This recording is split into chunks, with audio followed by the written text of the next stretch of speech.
Hey guys, in this video, I'm going to show you how to restore OneNote from backup. Now make sure your OneNote is actually backing things up. Come here at the top left, click on File, okay? And then I want you to come here at the bottom left, click on Options. Now right here, click on Save and Backup.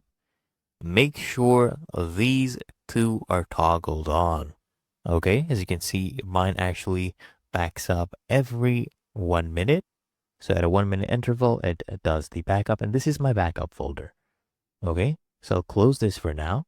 Come in the top left again, click on File, and then I want you to click on Open Backups here under Info. Okay, Open Backups, and then select what you want to go ahead and open up.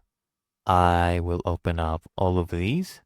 Okay, you can choose whichever you want to open. I'll just open these three and then just click on open. And let's see. Here we go. Really that easy and simple.